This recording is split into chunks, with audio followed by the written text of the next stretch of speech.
ITI पाठ्यक्रम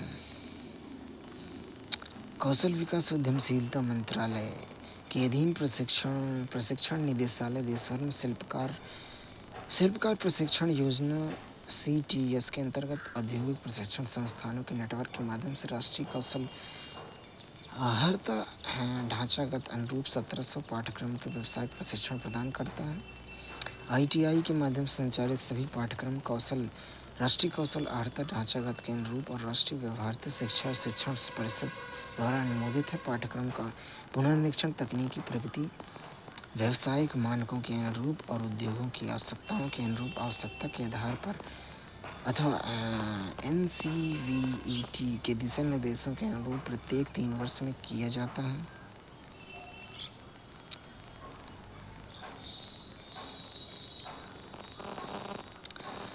स्वस्थ एवं देखभाल पेशेवरों के लिए कौशल विकास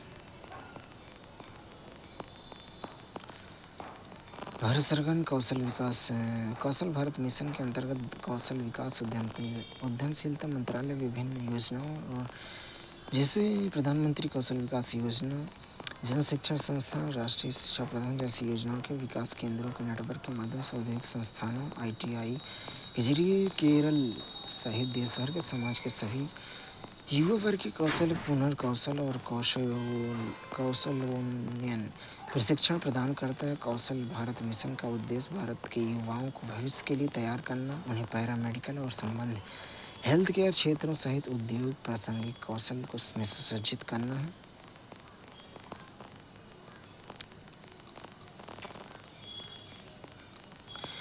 PMKVY के अंतर्गत मंत्रालय हेल्थ केयर सेवाओं से संबंधित जॉब रोल्स के प्रशिक्षण के लिए सहायता प्रदान करता है। PMKVY 4.0 के अंतर्गत health care job roles emergency medical technician, basic general duty assistant, geriatric care giver संस्थागत है और home care, health care, hygiene और housekeeping and assistant, yoga instructor, Panchakarma assistant और जेनेटिक काउंसलर शामिल हैं। कौशल विकास और उद्यमिता मंत्रालय केंद्रीय बजट 26-27 के घोषणाओं के अनुरूप PMKVY के अंतर्गत मल्टी स्किल केयर गिवर के प्रशिक्षण कार्यक्रम का शुभारंभ किया गया। इसका उद्देश्य 1.5 लाख देखभाल पेशेवर कौशल विकास और उद्यमशीलता मंत्रालय के तहत माध्यम से 1.3 लाख को कौशल संपन्न बनाया गया, जिसके स्वास्थ्य सेवा और जेरिएट्रिक और होम केयर बेस्ड के लिए एक व्यावसायिक रूप से प्रशिक्षण कार्यबल तैयार होगा। यह विशेष रूप से महिला और युवाओं के लिए रोजगार के नए अवसर सृजित करेगा। NAPS के अंतर्गत प्रतिभागी प्रतिष्ठानों कौशल आवश्यकताओं के आधार पर हेल्थ केयर, पैरामेडिकल और संबंध हेल्थ केयर क्षेत्रों में प्रशिक्षुता के अवसर उपलब्ध हैं। GSM योजना के तहत विशेष रूप से निरक्षर, नवसाक्षर, स्कूल बीच में छोड़ने वाले आदि युवाओं को रोजगार, क्षमता और आजीविका के अवसरों को बढ़ाने के लिए हेल्थ केयर संबंधित विभिन्न कौशल विकास कार्यक्रम आयोजित किए जा रहे हैं। CTS के तहत औद्योगिक प्रशिक्षण संस्थानों के माध्यम देश में पेशेवर हेल्थ केयर क्षेत्रों में ट्रेंडों में डेंटल लेबोरेटरी इक्विपमेंट टेक्नीशियन और geriatric care, health sanitary inspector, geotherapy technician, radiological technician आदि शामिल हैं।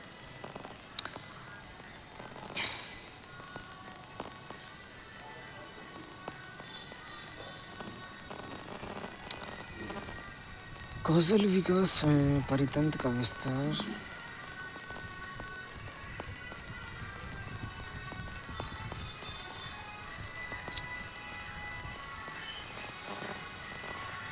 कौशल विकास और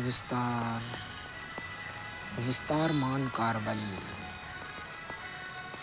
15 वर्ष या उससे अधिक आयु के व्यक्तियों के लिए भारत में समग्र श्रम बल भागीदारी दर 2024 में 59.6% से बढ़कर 2025 में 59.3% रही है।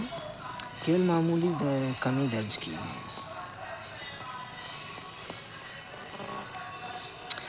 नशा मुक्त भारत अभियान ने जम्मू कश्मीर में नशा मुक्ति जन जागरूकता पहलों को साकार करने में सुदृढ़ किए हैं।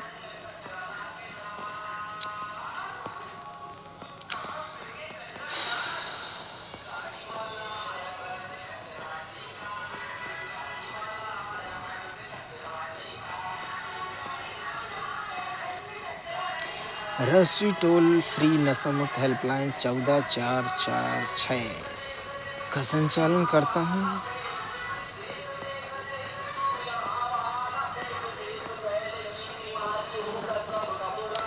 एक बेहतरीन अतिथि और मनोरंजन स्थल का निर्माण VCFSC ने कैसे BP सन्स प्राइवेट लिमिटेड के पर्यटन और रोजगार को बढ़ाने में सक्षम बनाया है।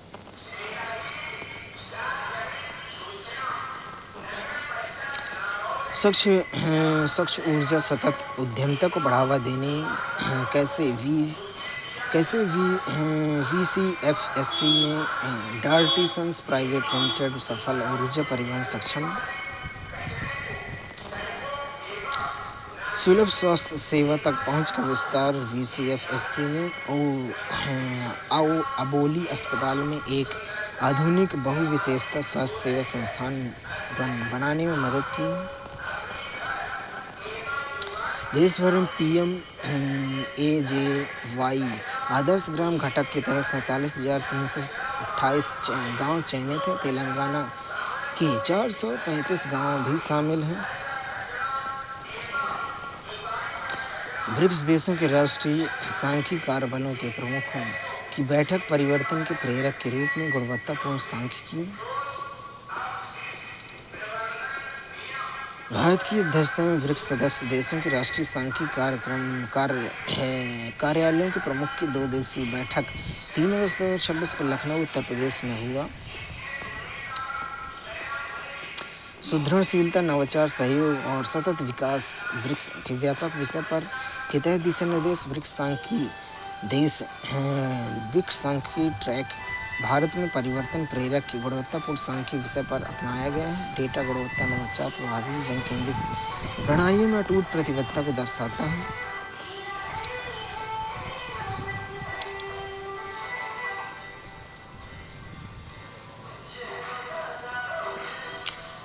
ब्रिक्स के मुख्य तकनीकी सत्र का शीर्षक डिजिटल प्लेटफॉर्म की क्रियान्वयन डेटा स्तर पर डेटा प्रसार के लिए राष्ट्रीय पद्धति और रणनीतिक दृष्टिकोण। इसमें भारत, ब्राज़ील, चीन, मिस्र, इंडोनेशिया, रूस, दक्षिण अफ्रीका और संयुक्त अरब अमीरात जैसे विभिन्न सदस्य देशों द्वारा प्रस्तुतियाँ दी गई हैं।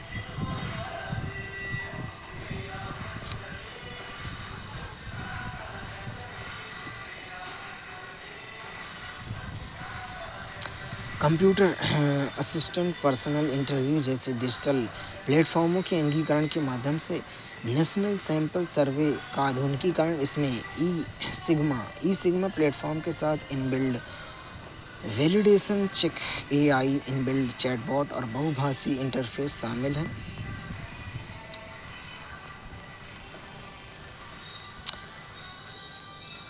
केंद्रीय मंत्री श्री गिरिराज सिंह ने IIT दिल्ली में handloom technology centre of excellence का उद्घाटन किया है।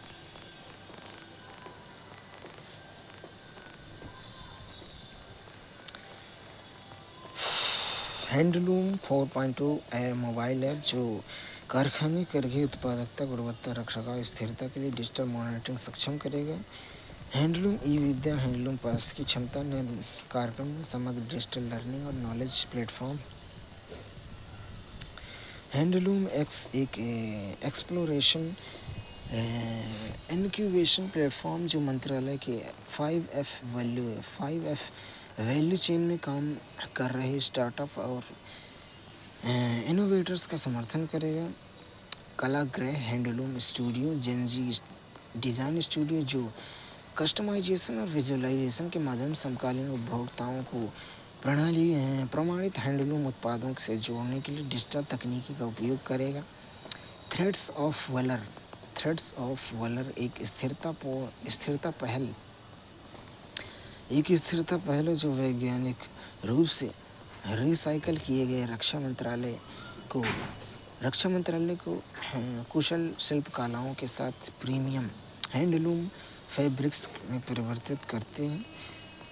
सेंटर ऑफ एक्सीलेंस द्वारा करघा आधुनिकीकरण, श्रमिक कार्य क्षमता और आर्टिफिशियल इंटेलिजेंस टिकाऊ कार्यक्रम नवाचार और डिजिटल तकनीकों को शोध किया जाएगा। हैंडलूम ज्ञान का एक राष्ट्रीय रिपोजिटरी विकसित करेगा, एआई सक्षम उपकरण बनाएगा और प्रौद्योगिकी हस्तांतरण मदद करेगा, स्टार्टअप का समर्थन करेगा। अगले 5 वर्षों में कम से कम 1000 बुनकरों, संकाय सदस्यों और हैंडलूम पेशेवरों को प्रशिक्षण करेगा। केंद्र की स्थापना वस्त्र मंत्रालय के भारत की समृद्ध हैंडलूम विरासत को संरक्षित करने के साथ इस क्षेत्र में उन्नत प्रौद्योगिकियों, शोध क्षमताओं और नवाचार आधारित समाधानों के सुसज्जित करने की प्रतिबद्धता की पुष्टि करता है। अकादमी, उद्योग, स्टार्टअप, हैंडलूम संस्थानों के साथ को एक साथ लाकर यह सेंटर पूरे हैंडलूम पारिस्थितिकी तंत्र को सुदृढ़ करने और भारतीय हैंडलूम को वैश्विक प्रतिस्पर्धी बनाने में योगदान देगा। केंद्रीय महिला और बाल विकास मंत्री श्रीमती अन्नपूर्णा देवी ने ग्लासगो राष्ट्रमंडल खेल में भारत की महिला एथलीटों को शानदार प्रदर्शन की प्रशंसा की है।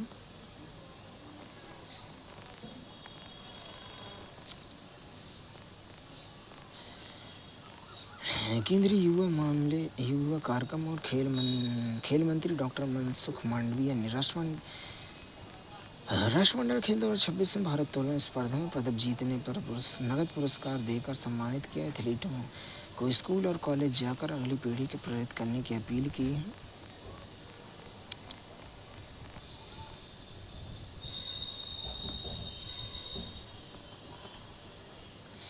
राष्ट्रीय मानवाधिकार आयोग का 2 सप्ताह का ऑनलाइन 2 अपलिंक इंटर्नशिप कार्यक्रम शुरू हो गया है। इस विभिन्न शैक्षिक पृष्ठभूमि के 100 विश्वविद्यालय स्तरीय छात्रों को 2036 आवेदकों में से चुना गया है। अध्यक्ष न्यायमूर्ति वी रामासुब्रमण्यम ने बढ़ते वैश्विक संघर्षों पर प्रकाश डाला, युवाओं को अधिक सहानुभूति का आह्वान किया। सदस्य न्यायमूर्ति डॉक्टर वी विद्युत रंजन सारंगी ने गरिमापूर्ण जीवन के अधिकार को मौलिक अधिकार बताया और प्रशिक्षुओं से समाज में मानवाधिकारों को बढ़ावा देने का आग्रह किया। महासचिव श्री पीयूष गोयल ने प्रशिक्षकों को मानवाधिकारों के प्रति प्रतिबद्धता, जागरूकता, नागरिक बनने का आग्रह किया है।